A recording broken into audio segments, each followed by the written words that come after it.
Good afternoon, everyone. Welcome to this month's webinar brought to you by Knowledge Marketing for July 2016, titled How to Sell Small Lists. So 6 considerations we're going to talk about on this emerging subject in publishing and media. So we're going to dive into some ideas here for you today, and we appreciate you guys attending. Like all webinars, if you have questions along the way, please submit them through the questions box on GoToMeeting. We will also be recording this, so if you want to pass it along to a colleague, like a lot of you do month to month, you're welcome to do so. We also have a poll question that we'll be asking here in a couple of slides, so I hope that you will take the time to participate in that as well. So again, my name is Brett Kierstead. I'm Senior Vice President of Sales and Operations for Knowledge Marketing. And I'm going to take you through today's webinar. So before we get started, this is an anniversary for us. I started doing these webinars in July of 2012, believe it or not, exactly 4 years ago today. 48 consecutive webinars, all focused on ideas in publishing and media. We've had well over 6,000 registrants. Our first one had 8 people on it, and right now we're averaging around 150 every month. The largest one we ever did was 450 registrants last summer around media kits, a very popular subject. So for all of you that are repeat visitors and those of you that are new to the series, we really, really appreciate it. So hopefully you'll get a lot of value out of the next 40 minutes or so. For those of you who are new to knowledge marketing, we focus on providing software and services to publishers and media organizations around really kind of 5 key areas. Unified audience database, which is a very popular subject and a cornerstone for a lot of the small lists that people are focused on today. Email marketing, which obviously is also a distribution mechanism for how content and messaging gets out to those small lists. Traditional services like circulation management.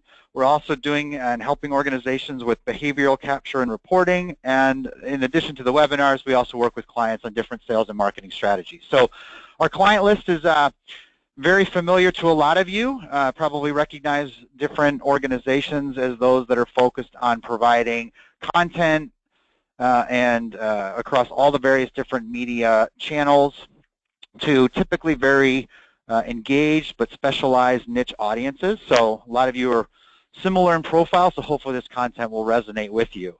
These are the folks that have the real-world experiences that we work with that give us the ideas that we like to share with you every month. So without further ado, let's get started. So the topic is small lists, and what I want to cover for you guys is walk you through this a little bit. Why is this topic important? Some of you probably know it, but I'll give you some other perspective on it. What role is data playing? And those are really 2 intro sections, and then we'll get right to the good part. I'll give you kind of 6 different things to think about that I see from our customers and across the marketplace and what people are trying to do to tackle this issue. Okay? My goal for you guys today is to exercise the brain, but even though sales is in the title, sell small lists, I really don't want to confine it to that because a lot of the people that registered are in audience, they're in marketing, they're event people, they're focused on digital, they're publishers. And, you know, I could probably change it to how do you leverage and use small lists. You know, it's really not just confined to sales from an advertiser perspective, but hopefully if you're not a salesperson or you know other people in your organizations that might struggle with how to deal with and utilize a more targeted list distribution, that you'll share this with them as well. So hopefully I gave your brain a little bit of workout here for the next half hour or so. Okay, so let's start with a poll. All right, so the poll is pretty straightforward. It's a simple question. It's really a question about yourself, you and your organization. It's really just 2 questions. When it comes to leveraging, you know, small data, do you get it or do you not get it? So there's fancy words, and not just you personally, but if you think about your organization, do you, A, our company gets it, we consistently leverage quality versus quantity, or 2, when I really think about it, we don't really embrace a small list mentality. So it's a pretty simple poll, but it'll give us a barometer of you against your peers and a little bit of information about what we have here. So we'll wait about 15, 20 more seconds, so I'd appreciate your participation, and then we'll share the results and see what we think. I had a prediction, so we'll see if I'm right. All right, a few more seconds. I appreciate all you guys contributing.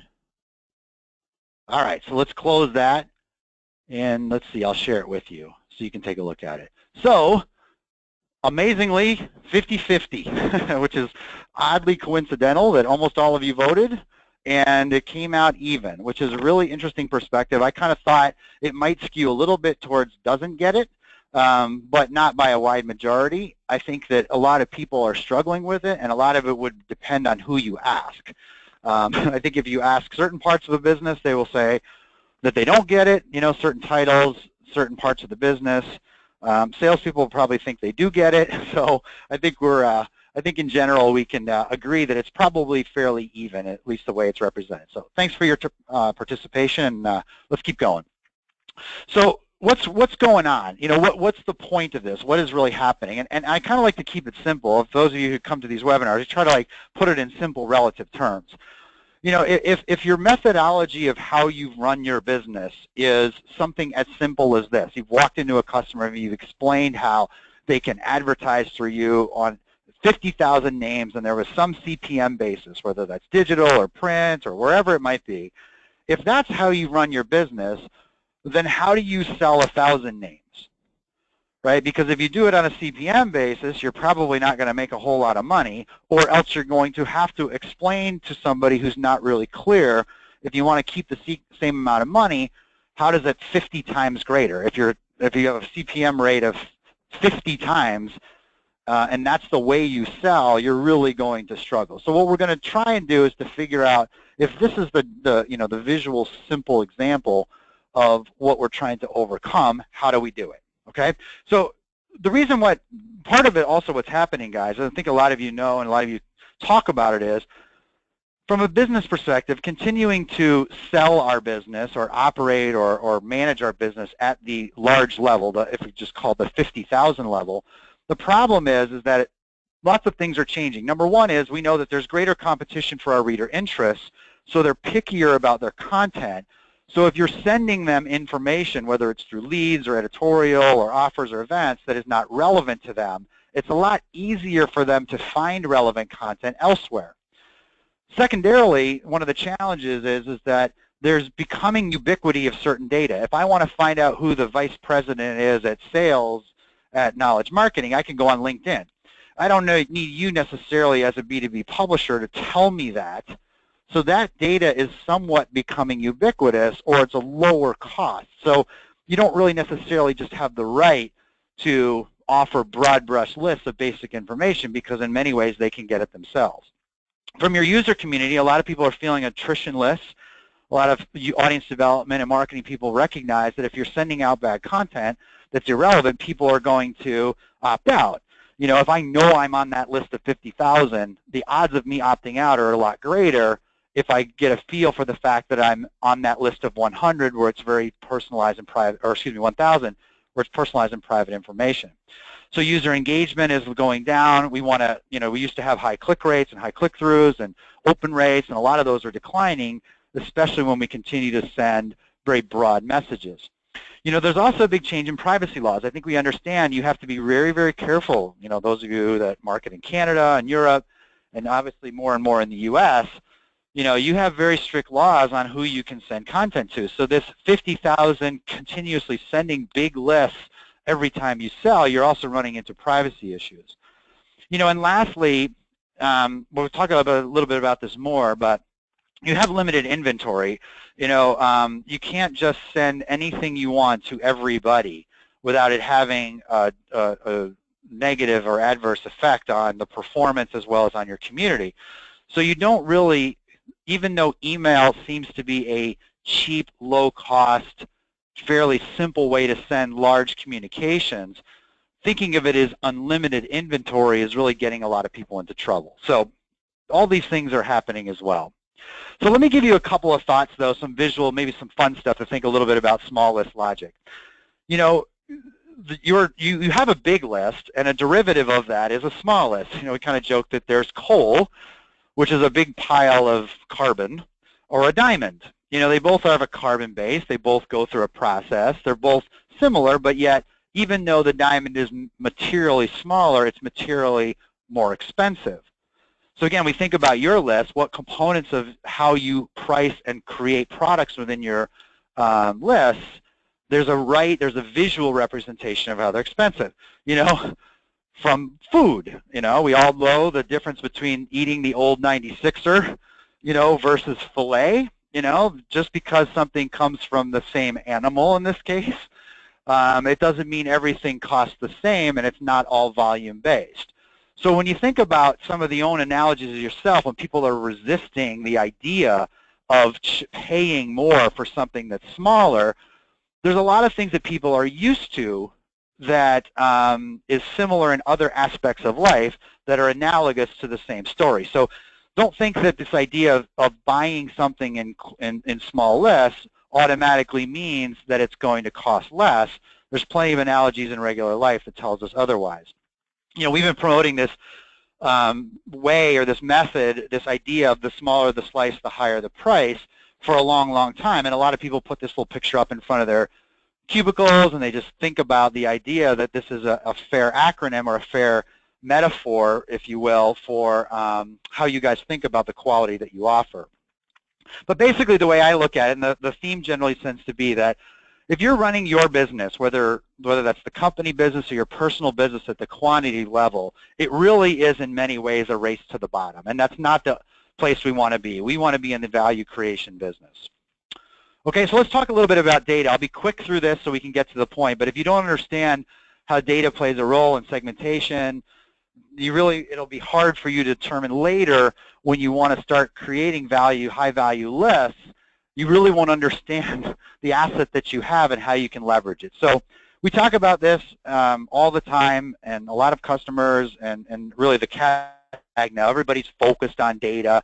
You're collecting all this information, data, it's everywhere, but a lot of times I run into people and they're not really sure what that means. So clearly it's becoming an advantage for publishers, and even a lot of companies have stepped out and making it front and center. If you go back on the Wayback Machine, I did this with Penton, and they're not a KM client, but I appreciate their messaging. In 2012, if you look on the Wayback Machine for their website, it's very content product focused. But today, if you go on, data and insight focused. They're using the power of this data and information to create more unique products and insights for the market. So, it's becoming more and more a centralized part of how you guys do business. And the asset looks something like this. This is a visual representation of one of our customers, smart folks up at CEO brand, Chief Executive Group up in New York, Connecticut. Like most of you, they have a diversified set of assets, this diversified set of content, and they collect all that information across multiple different areas and bring it together into an asset to create lists. And there's 3 words that you guys should understand. One of them is demographics, one of them is behaviors, and one of them is context. Because each one of them, guys, brings to bear a different set of value. Think of it as a penny, a nickel, and a dime, right? They're all coins, but each one has a different set of values. Similarly, data operates in the same manner. So when you guys are going through an exercise, that hopefully when you leave this webinar, hopefully it will spark some thoughts for you guys to go back and focus on this idea, and you start figuring out what you have and what it's worth, think of these terminologies. Demographic data is version number 1 that represents the information that you typically collect on a profile basis. Now you can just think to yourself, my name, my title, my country, my email address, my job title. You can ask yourself, just in general, is that something that is incredibly high value and exclusive to you? Or is that something that with a high degree of likelihood they could get somewhere else? And what would that cost? If the answer is they can get it somewhere else at a fairly cheap or zero cost, then you really don't have that compelling of an asset to build your small list to charge higher for. But nevertheless, it's an important piece of data that you have, and it's something that you need to maintain its accuracy. Secondarily is behaviors. Behaviors represents action items and steps and that people do, in particular as it relates to engagement with your content. You guys produce magazines, you create events, you send out newsletters, you have a website, you do all this fun stuff with content, and people engage with that. And that engagement tells a story about people's interests. It's one thing to say that I'm the vice president. Everybody knows that. They can look on my LinkedIn profile. But it's another thing that you can do to say, and by the way, Brett is incredibly active with multiple different magazines, content, and newsletters across our distribution channel. That is unique. So again, if demographics is a penny, behaviors is arguably a nickel. Okay? The last piece, and the real sexy piece of this right now that a lot of organizations are looking at, is context.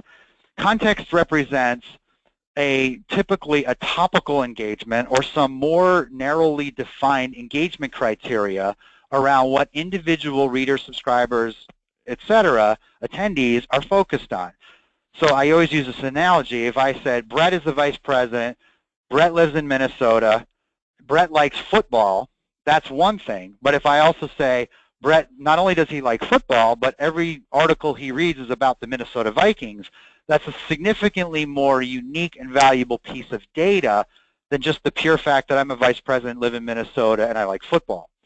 So if you really start thinking about when you're creating lists and you're going to package up small lists or you're going to promote them, unless you have something in that list that's compelling and unique, it'll be very difficult for you to get full value for it. So when we look at a profile that most of you have or are building towards or should have, at least in terms of raw data, it's a component of these various different types of information. This kind of, think of it as the building blocks of what a targeted list would derive down to, comes from all these various different pieces of information. Okay, so as a foundation there, hopefully in the first few minutes there, kind of get you set up to understanding what does it look like. And then secondarily, the tools that you have, whether this is just a visual of a knowledge marketing tool, but a lot of people have data segmentation tools that can allow you to pull out behavioral segmentation, you know, who visited what website, who clicked on what were their topics of interest, you know, what does it look like across different titles and magazines, across different titles, these kind of traditional cross-tab reports that can hone in on narrower lists, give you the tools necessary to create that targeted list. So again, visually, you know, I'm going to end this kind of part of the discussion to say, if you need a mechanism through your data as well as through your tools to actually derive at that small list. So in this visual example, maybe we took how many people were in one product, how many people were in another product, and how many people have looked on our website, and we want to find the intersection of all those. So instead of 287,000, we're just going to focus on the 10,000 people in this specific example that are most highly engaged and sell that as a small list. Okay, so if you think visually, if normally you sell the bottom of this list, the 287, the rest of this webinar are kind of ideas once you identify potentially that targeted list that all intersect in this visual. How do you sell it? How do you get value? How do you represent it?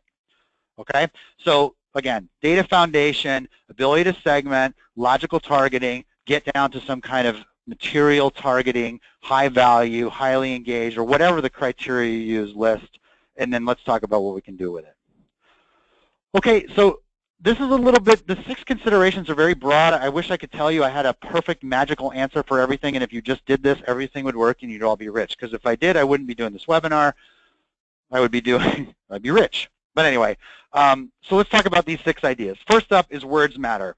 You know, a lot of times as the sales professionals or marketing professionals or branding people, whatever your job is, I think we recognize on the editorial side or the content side that what we say matters. Well, I also happen to notice I've done a couple of media kit webinars, I've reviewed a bunch of websites, I've met with a lot of salespeople, and I think we tend to be our own worst enemy times in representing how we position ourselves as either large lists or small.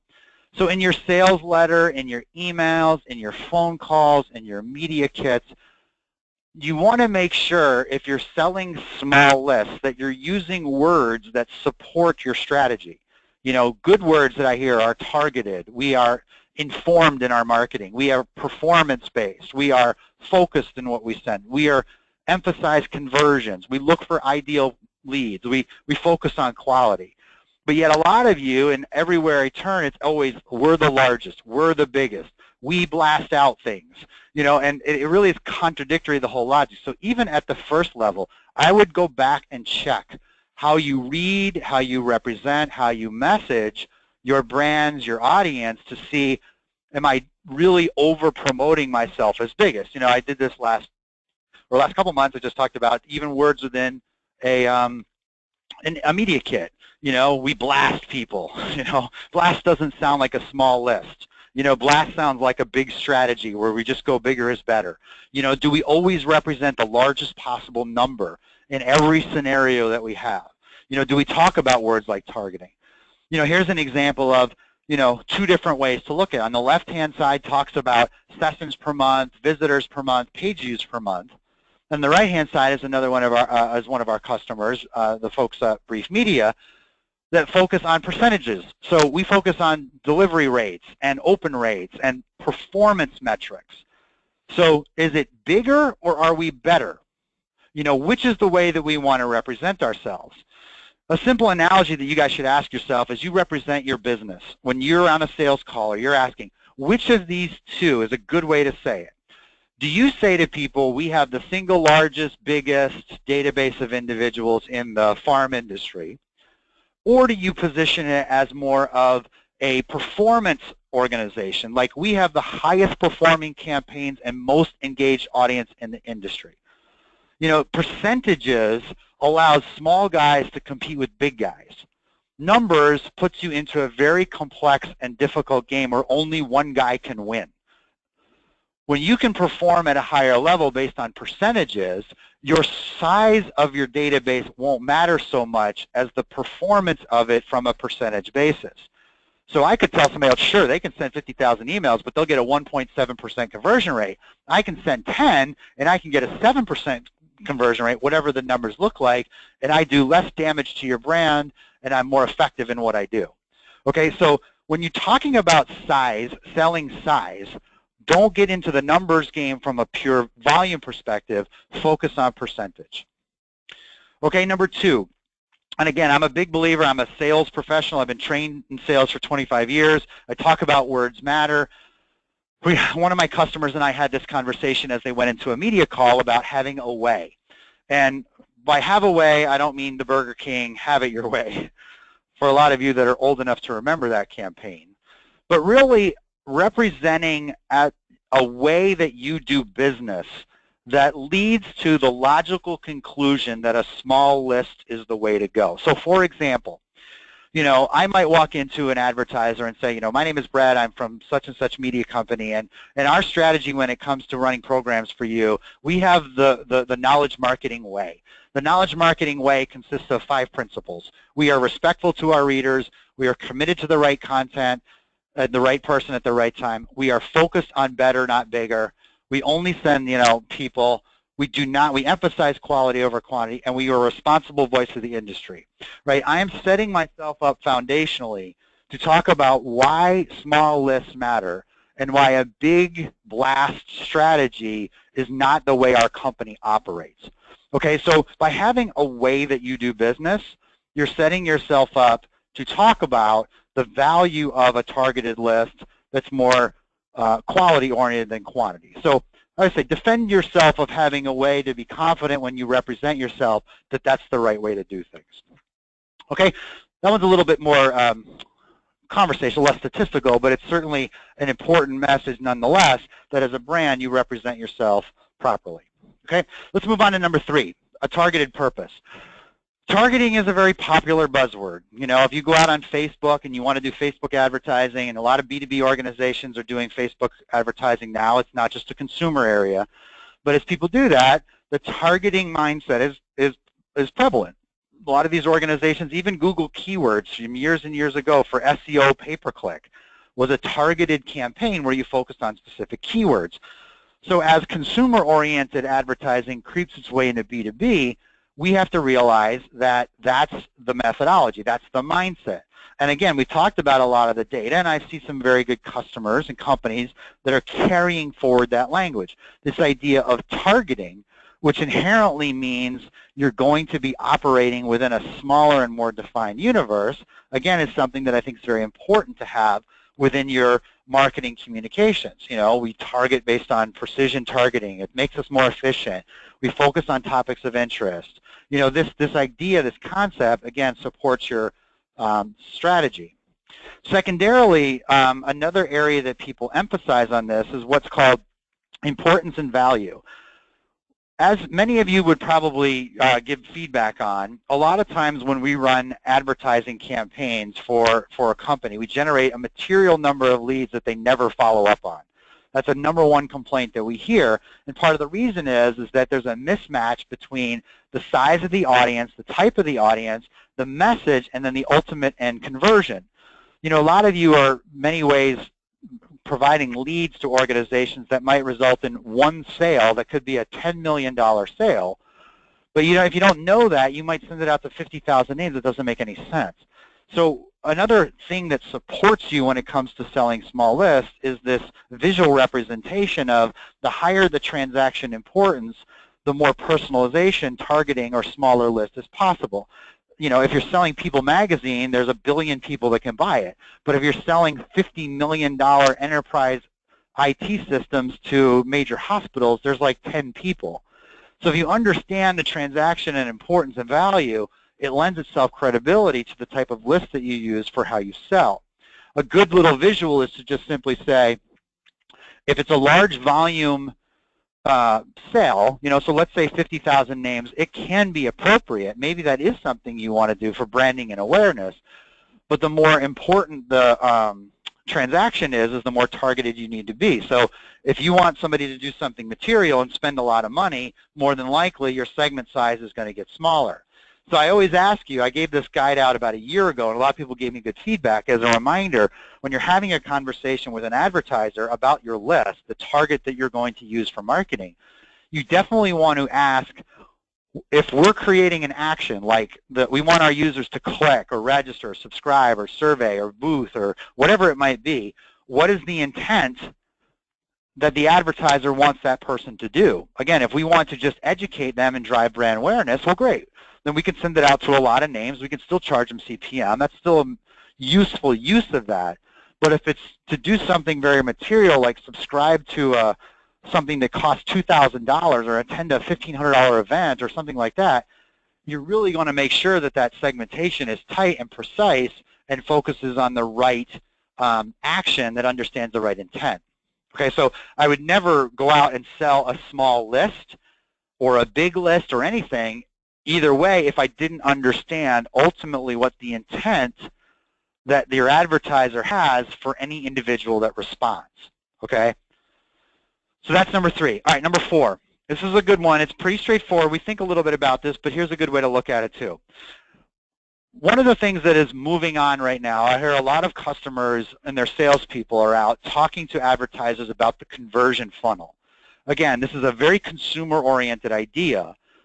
It's really moving more and more into B2B, where in B2B, because there's typically not a transaction at the end of it, meaning it's just a lead, they don't buy something, we've somewhat neglected the funnel conversion mindset.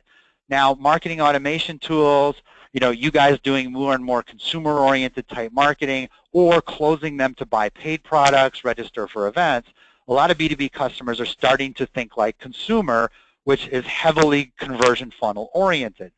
So let me give you this little visual tip, okay? Typically in a sales funnel, we all know this, that at the top of the funnel is a volume-oriented conversation.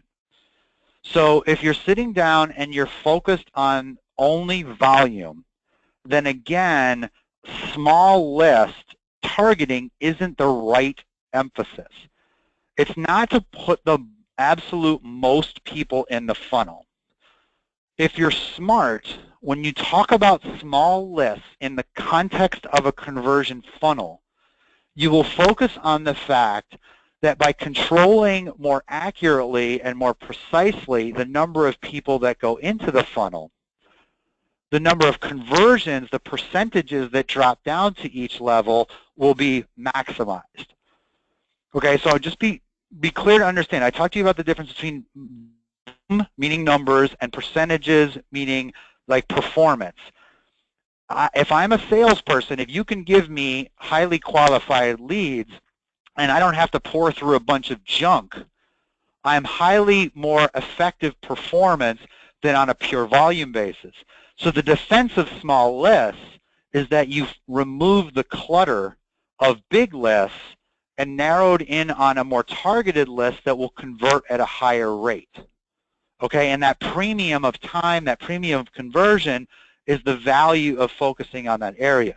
People understand the conversion funnel. They understand that you can either dump a bunch of crap in it to increase what comes out of the bottom, or you can just improve the conversions along the way, and that should be your emphasis. Okay, so here's another way to look at it just mathematically. You know, in one area, if I send 50,000 things out and I get a 9% open rate and a 0.5% conversion, I can generate 250 leads. If I get a little bit more targeted, maybe I only send 15,000 out, but if I can bump my open rate and my conversion rate, I can still get to the same number of leads. And even more precise, if I'm even more on target, if I have more tighter controls and I increase my open rates and conversion rates, again, similarly, I can still get to the same number of leads.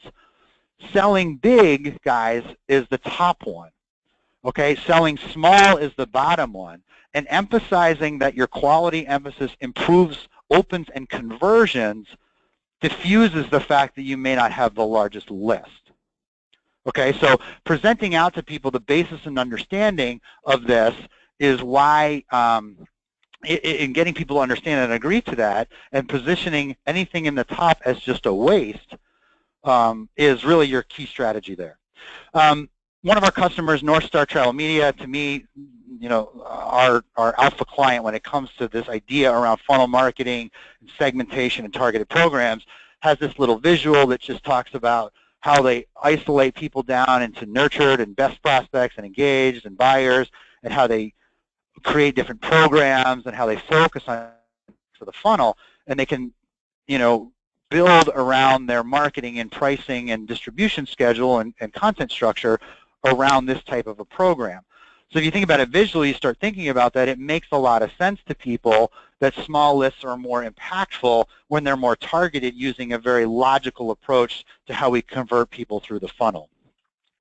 For those of you who are interested, our good friend Eric Schoenfeld, he has a webinar tomorrow just to prove how important and timely the subject is.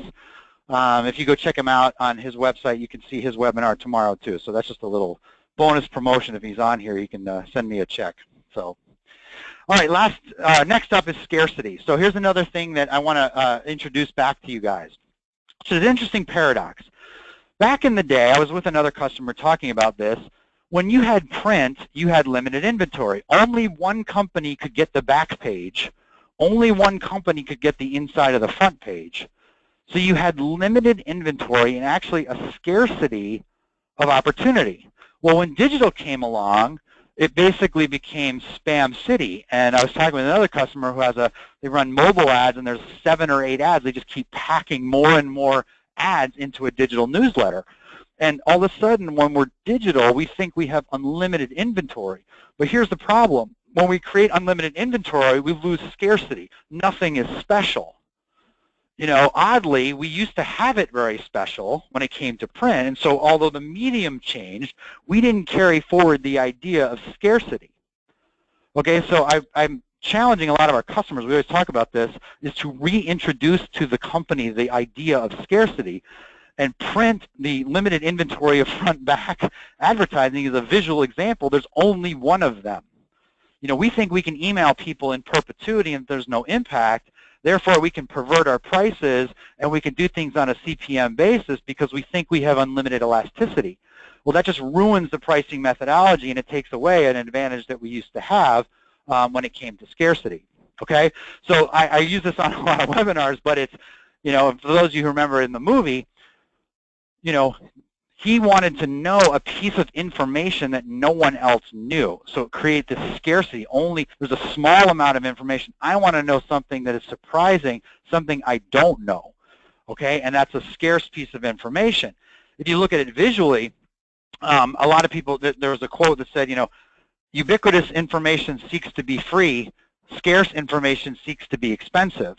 You know, on the right-hand side are a lot of the things that you guys have that are unique to you, that you have the right to delineate as expensive pieces of information.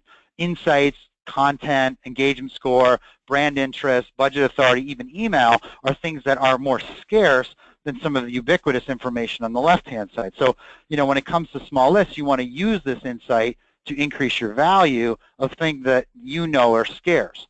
So on the profile, I might say my demographic information that I have is fairly ubiquitous, so it has a fairly, manageable price, but any access to the more unique and powerful information about me that would help anybody, it seeks to be expensive, okay? So segmenting out valuable pieces of information that accompany a small list is another way to create value.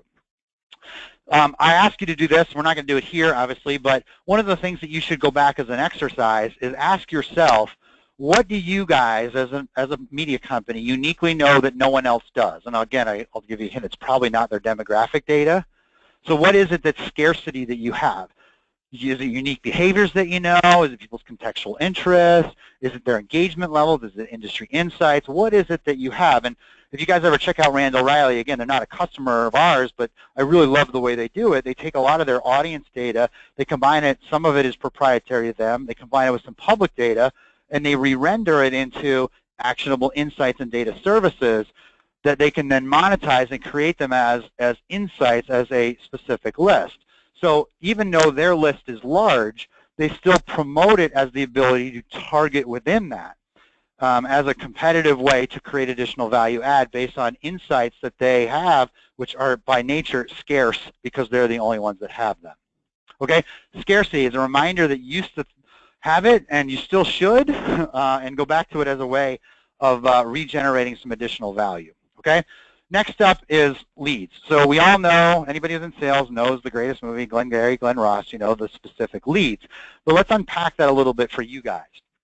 Okay, so the Glengarry, Glen Ross leads, for those of you who don't happen to know the story, are a very exclusive list of real estate leads, right? This is the leads that only certain people have. So I want you to think about this a little bit in your business, because historically we haven't thought of this. And my friend Ryan Dorn, when he was up at CAM Connect, our user conference, he and I had this conversation about one of the things that might be scaring off companies and salespeople is that they don't understand data, but they do understand products. So the idea was, a thing for you to think about is creating for you a gold standard list, okay? So let's say you have 100,000 people in your entire universe, and you want to come up with 1,000 names, right? And you want to create that as a product. The gold standard list. It's very highly defined.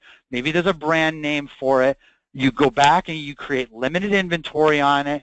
You can price it incredibly high, and let's say it's the 100 or the 1,000 most actively engaged CIOs from major hospitals. So maybe you come up with the healthcare CIO mega list, and you package it up. You create a little sell sheet for it. You say this is our gold standard list, our most unique, highly desired, high-priced, most expensive, most incredible, most engaged list. And maybe these are the attributes. We only do it 4 times per year. We only allow 1 advertiser for distribution of messaging. We verify all the contact information. It's the highest 1,000 engagement score only. It's only people with at least 3+ engagements in the medical device content in the last 120 days. It's the 1,000 most actively engaged. It only runs 4 times per year. And if you don't want it, the next guy gets it. And that's it. We sell it as a product, kind of back to think front page, back page mentality. But instead of thinking about it purely as this random disconnected list, maybe we call it something. I mean, the healthcare CIO mega list, sponsored and brought to you by, you, and only available to certain people. And then that gives you something a little bit more precise, as opposed to just simply a disorganized random collection of people. If you organize it together as a product, call it the mega gold standard list, come up with a brand for it, and package it up and sell it on a small list, exclusive basis, you've got an easier foundation to message it to people than just a randomly created distribution. Okay, so the question you should ask yourself is, if that's your case, and you're not a healthcare at mega CIO hospital, but what is your version of that? What are the gold standards that everybody wants to get to? And instead of randomly letting them creep in, isolate them out, productize them, and then define a material price of how much it would be worth for exclusive access to them. Okay, and I know this is a new idea. I have a couple of customers that are already kicking it around. I did a training at another customer of ours, and they're beginning the process of looking at this.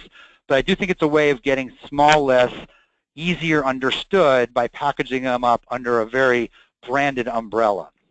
Okay, so let's talk lastly, pricing. Pricing is a little bit squishy right now. I don't know if that's a word, but it is now. And that is, how do you determine what specifically the price is? Because clearly we've defined that CPM is not the way to go.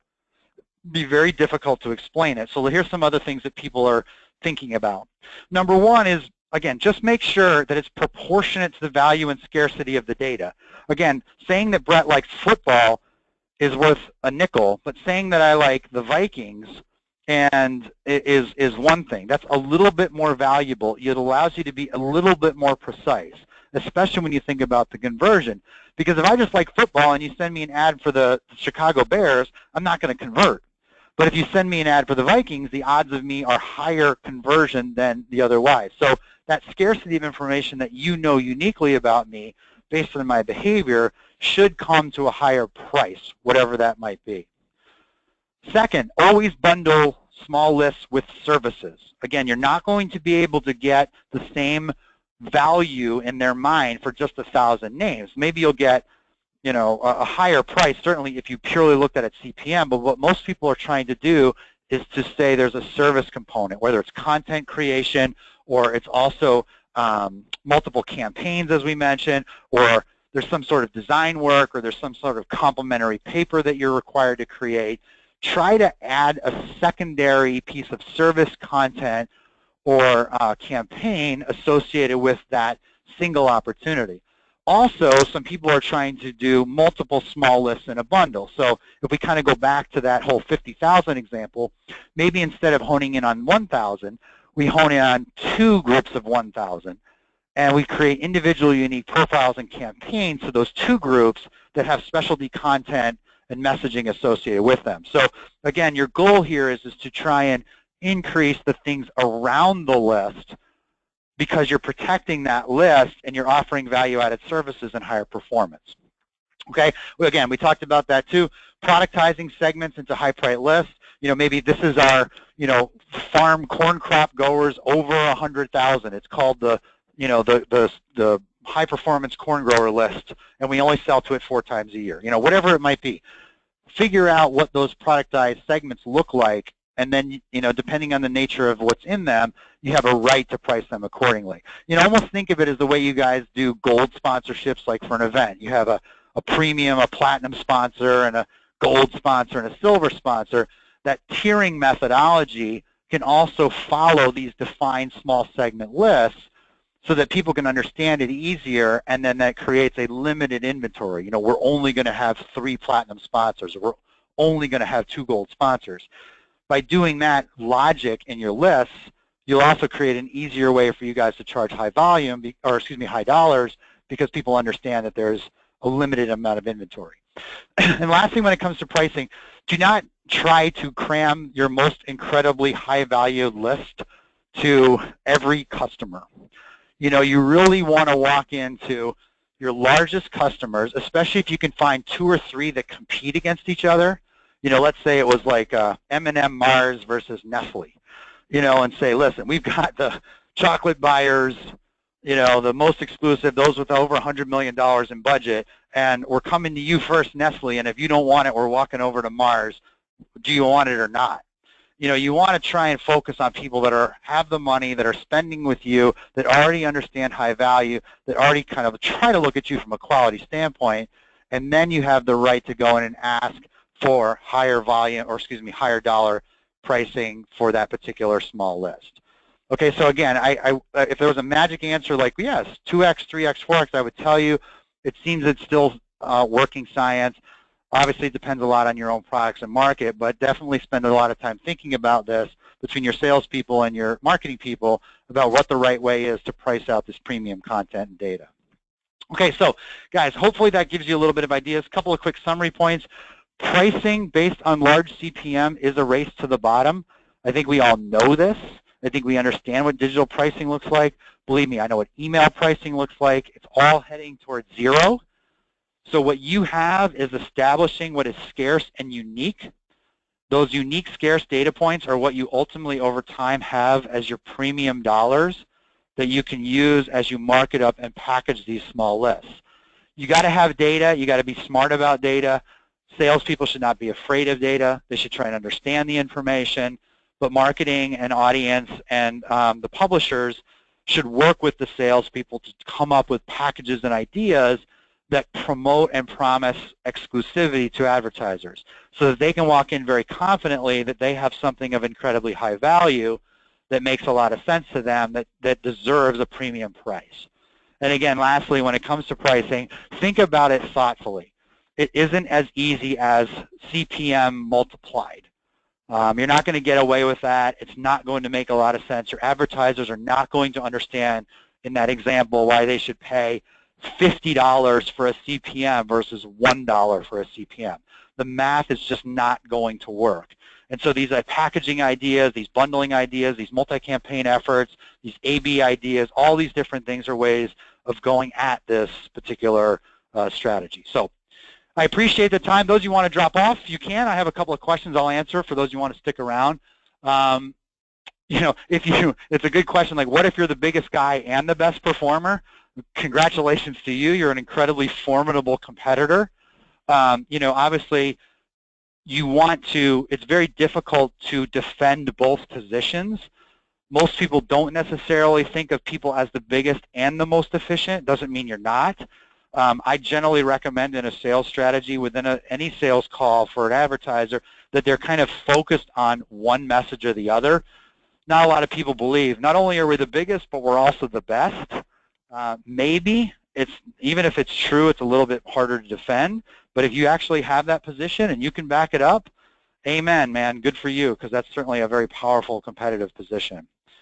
A little bit about rates. You know, as far as starting points for rates, you know, it really, I've done all my research in trying to do this and talking with different customers and experience with them. I wish that I could come up with the math. You know, usually, like we said, people are trying to make sure that they're bundling in at least some services. And again, I know that depends a little bit about what they do. Do they do custom content for them? Do they do multiple breaths? But it's at least a couple of examples I saw.